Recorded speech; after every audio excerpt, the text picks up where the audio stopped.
Hola compañeros. Bueno, fijaros, hablar de lo que es un microciclo, de cómo nosotros, los entrenadores, montamos el plan de trabajo de una semana, ¿de acuerdo? En relación a unir esos entrenamientos con la competición con los entrenamientos, ¿de acuerdo? Pues es algo ya que es muy repetitivo, ¿verdad?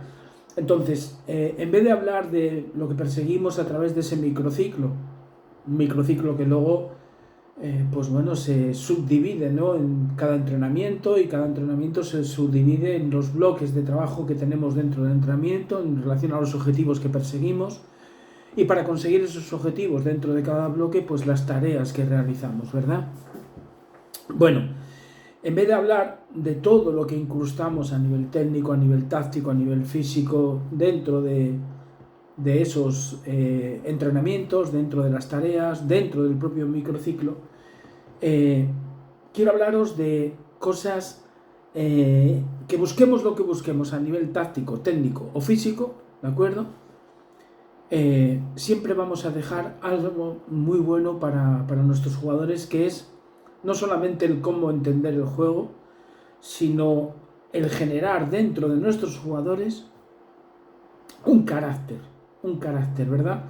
Un carácter que siempre os he dicho de que parte del pensamiento que nosotros somos capaces de trasladar a nuestros jugadores. Ese pensamiento que nosotros trasladamos a nuestros jugadores, ellos lo convierten en una manera de hacer, en una acción. Esa acción repetida se consolida como un hábito dentro de ellos. Ese hábito, cuando ya lo tiene instaurado el jugador y ya está dentro de la competición ante ojos de otras personas que lo ven por primera vez o que lo ven por asiduas veces, que lo han visto con el fin de ver si ese jugador es válido para una estructura mayor, por ejemplo, o de pues más exigencia, ¿de acuerdo? Lo que están buscando es si ese jugador tiene una personalidad, ese hábito adquirido que viene a través del pensamiento que nosotros le hemos dejado y que él da vida a través de su propia acción, ¿de acuerdo? Ese hábito que ya tiene consolidado hace ver que ese jugador, para los ojos que acaban de ver a ese futbolista, ¿de acuerdo? Pues acaban diciendo, bueno, este jugador tiene tal personalidad. Luego nos queda el último paso, que es a través de esa personalidad que se ha construido, a través de ese hábito que ya tiene, ¿de acuerdo? De esos hábitos que tiene, ¿de acuerdo? Pues luego la competición, lo que es la exigencia máxima, va generando que esa personalidad se convierta en algo superior, que no deja de ser otra cosa que el carácter, ¿no?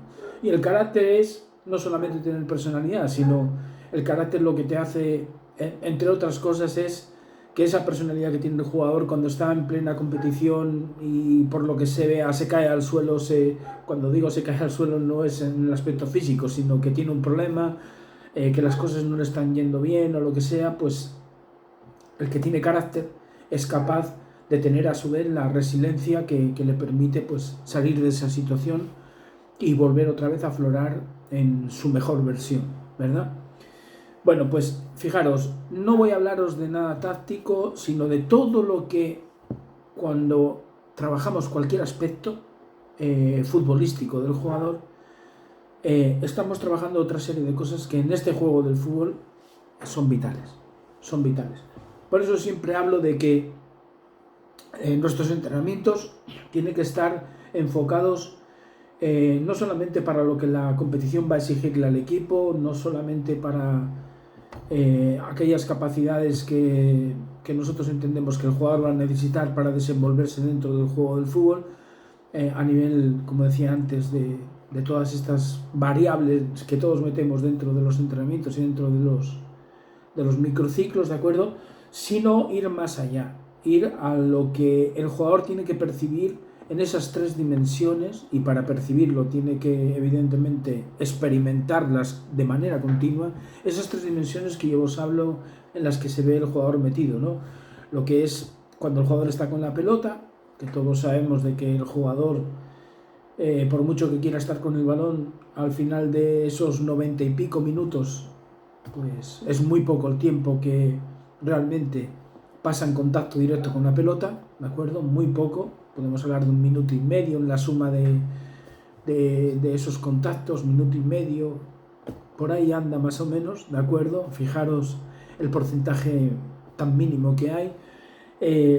Luego está el tema de cuando está en lo que yo llamo la jugada, que podríamos decir que es la zona fuerte del juego. Hablamos tanto en defensa como en ataque, ¿vale? Es decir, cuando el jugador tiene la pelota o enfrenta la pelota defensivamente, cuando el jugador dentro de la zona fuerte, dentro de la jugada, está en el grupo que tiene el balón o está en el grupo que no tiene el balón y que quiere arrebatarlo, ¿de acuerdo?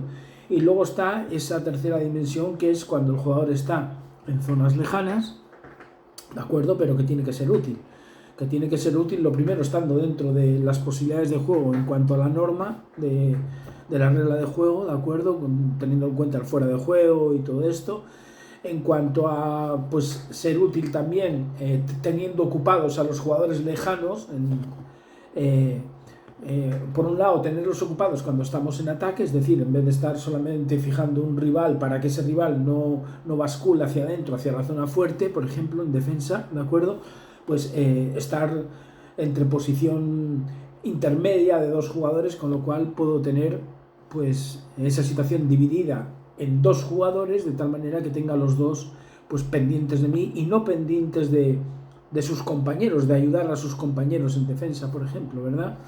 Bueno, esas tres dimensiones tenemos que tenerlas trabajadas y con lo cual tienen que estar presentes en todos nuestros entrenamientos. Por eso yo digo que tiene que haber un primer espacio muy reducido para trabajar en nuestros entrenamientos, un espacio que se hace más grande en la segunda parte del entrenamiento y un espacio ya total que es el terreno de juego, donde luego el futbolista pues va a tener que convivir con la amplitud que permite el terreno de juego y con la profundidad que te permite el terreno de juego, pero también la respuesta que te da el rival en defensa en relación a la norma del fuera de juego, a la norma número 11, ¿verdad? A la inversa en defensa, pues es lo mismo, ¿de acuerdo? Bien, entonces esas tres dimensiones tenemos que trabajarlas, y trabajando esas tres dimensiones vamos a estar trabajando dos cosas que son muy importantes también para el futbolista dentro del juego, que son la capacidad de atención y la capacidad de concentración. La capacidad de concentración, donde va a generar lo que hagamos nosotros con los jugadores, que esa capacidad cada vez sea más floreciente y cada vez más efectiva para el propio jugador, pues a través del primer bloque de lo que es la pelota, porque ahí el jugador está muy concentrado, porque el balón le mete en situación de estar con todos los sentidos metidos, porque el balón no solamente es un privilegio, sino que es una responsabilidad también, ¿de acuerdo? Con lo cual va a estar concentrado. En el momento donde, no teniendo el balón, está en la zona fuerte, es decir, está en la jugada, ahí también va a estar trabajando la concentración, porque la cercanía del balón le mete en situación de trabajar la concentración.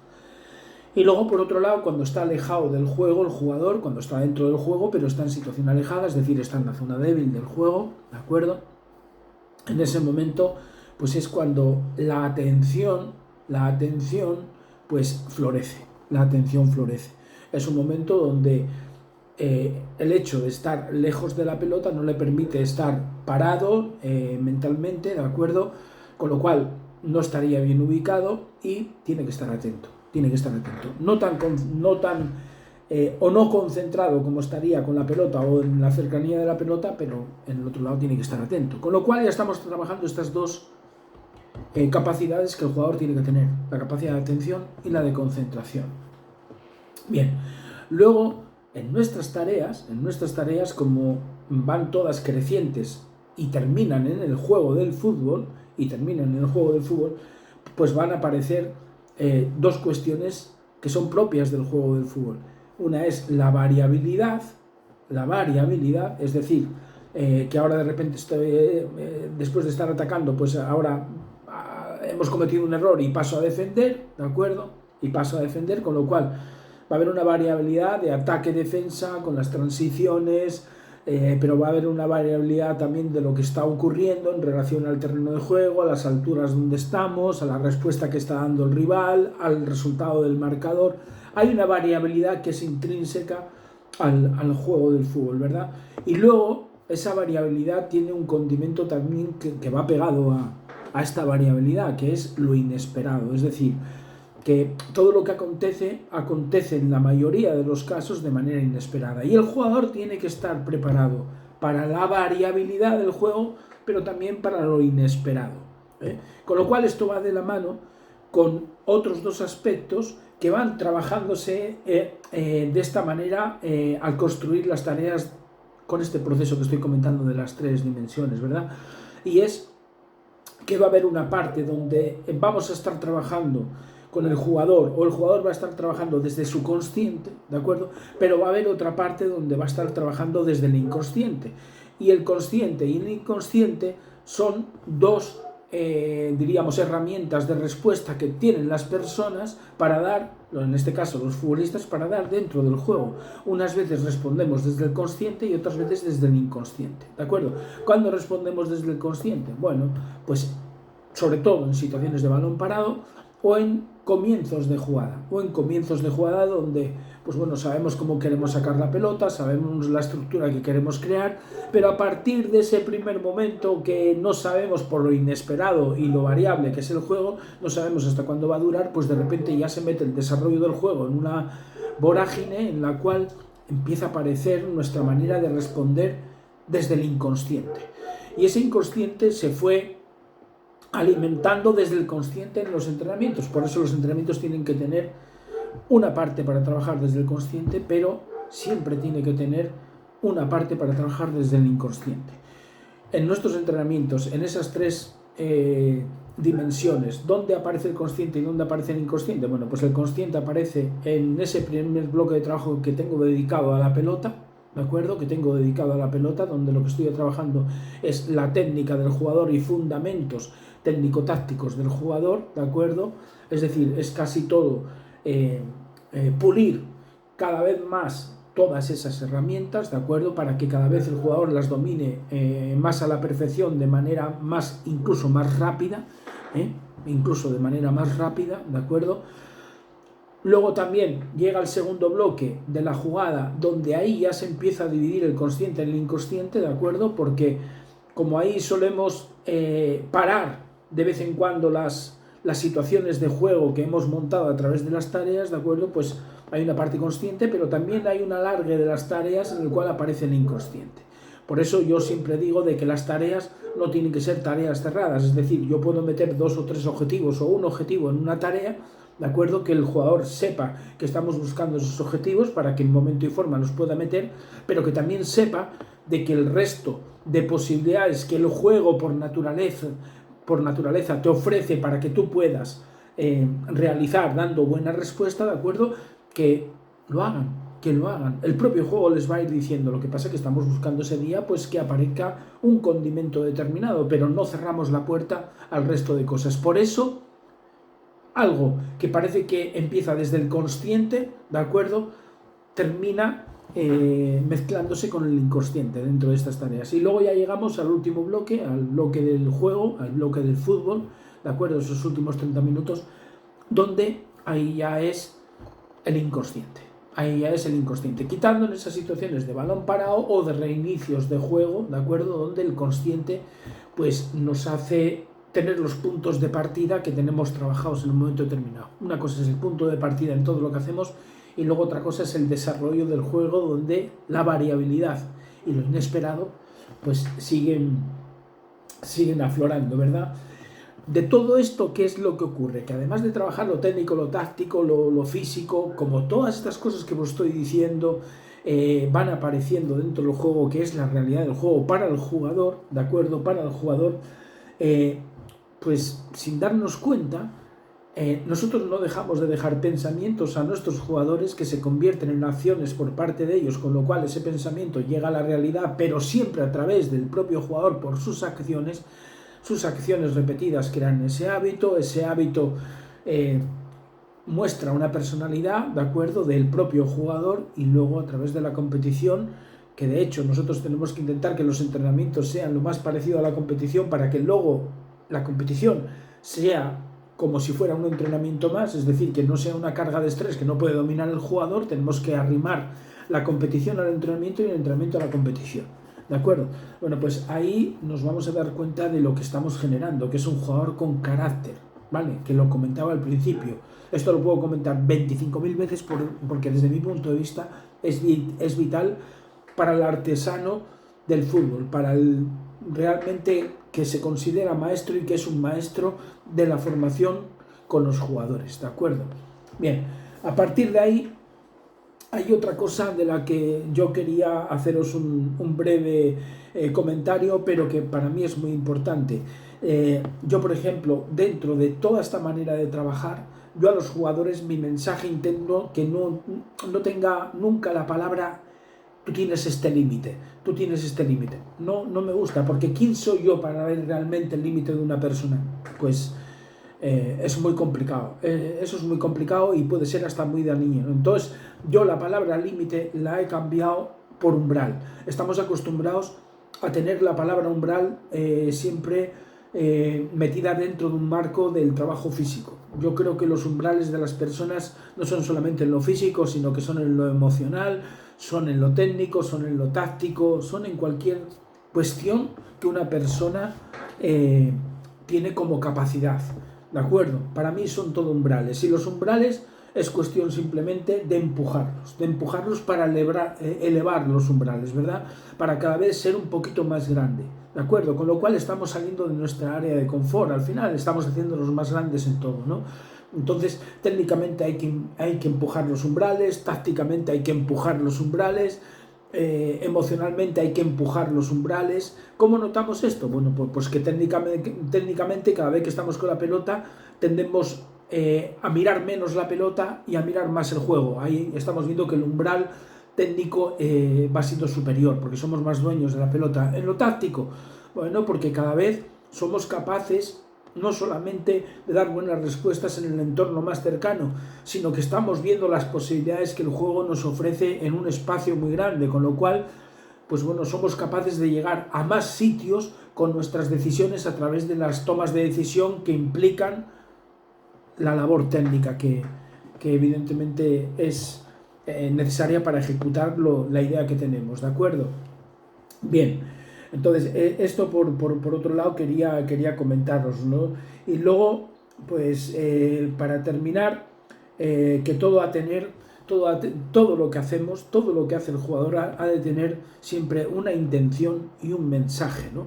Que lo técnico, por ejemplo, el pase, os pongo el ejemplo del pase, no vale solamente con trabajar la técnica del pase, es decir, que vaya limpio, que vaya rápido, que vaya preciso, que vaya al pie alejado del rival, es decir, al compañero, pero que le vaya al pie alejado del rival que tiene, que si el compañero está mirando para la portería contraria y no tiene nadie por delante, que se lo dé a la carrera, que se lo dé con la fuerza que posibilite que nadie lo corte, pero que al compañero le resulte fácil pues hacerse con el balón, que si el compañero pues tiene un rival por delante, pues que se la dé al pie, pero que se la dé más tocadita. Todo eso está muy bien, pero luego el pase tiene que tener, vuelvo a repetir, una intención y un mensaje al compañero de lo que posiblemente no, de cuál es mi intención posterior. No es lo mismo dar un pase al pie alejado que dárselo al pie que tiene enfrente de la portería. Son muchas cosas, ¿no? Cuando le doy el pase al pie alejado y el compañero está de espaldas a la portería, pues posiblemente le estoy pidiendo, por eso digo que tiene que tener una intención y un mensaje, le estoy pidiendo que me devuelva la pelota, con lo cual no me voy a marchar, porque si se la doy de espaldas a la portería y se la doy al pie alejado, ¿de acuerdo? Pues el compañero no va a tener otra posibilidad que o quedarse con ella y protegerla, o devolvérmela a mí. Después de devolvérmela a mí, pues a lo mejor marchar, y ahí sí tomarle ya la espalda al rival que tiene tan encima, ¿no? Darle a cada acción técnica o táctica una intención y un mensaje a lo que estamos haciendo, a que el jugador entienda que todo lo que hace a nivel táctico y a nivel técnico tiene que tener un mensaje para los demás, ¿de acuerdo? Y que tiene que tener una intención de cara a hacer daño al rival, ¿de acuerdo? Es muy importante, muy importante, muy importante. Y todo, al final, para envolverlo en un paquetito con un lazo, tenemos que intentar por todos los medios entrenar para competir mejor, pero competir sin dejar de formar. No me canso de repetirlo nunca. Y para ello, las tres dimensiones. Las tres dimensiones. No es algo que yo haya inventado, es algo que simplemente echándole un vistazo al juego del fútbol, si hacemos un corte de 2 minutos nada más, de un partido de fútbol, sin interrumpir el juego, 2 minutos que cojamos un partido de fútbol y hacemos un corte de 2 minutos, pero con una cámara donde se vea a los 22 jugadores, esté la pelota donde esté, hacemos un corte de 2 minutos. ¿Sabéis lo que vamos a encontrar? Las tres dimensiones. Vamos a ver que cuando un jugador tiene la pelota, hay unos cercanos que tienen una intervención inminente, que es muy importante, pero que hay otros jugadores alejados, ¿de acuerdo?, que tienen una intervención que, aunque parezca que no es decisiva, es importantísima para lo que está ocurriendo donde está la pelota. ¿Qué ocurre? Que en esos 2 minutos vamos a estar viendo cómo la pelota cambia constantemente de altura, de posición, de zona, de espacio, cómo cambia constantemente de jugador. Es más, cómo cambia a través de la variabilidad y de lo inesperado también de equipo poseedor. Con lo cual empieza a aparecer situación de ataque, situación de defensa, esas transiciones que las pegan. Bueno, pues por eso yo digo que hay que trabajar las tres dimensiones y que todos los entrenamientos tienen que acabar con fútbol, para trabajar desde el consciente al principio, para darle herramientas a nuestro cerebro, ¿de acuerdo? Y que luego nuestro cerebro, a través del inconsciente, dé respuesta en tiempo y forma a todo lo que ocurre en el juego. Bueno, espero que os haya gustado y valido, compañeros.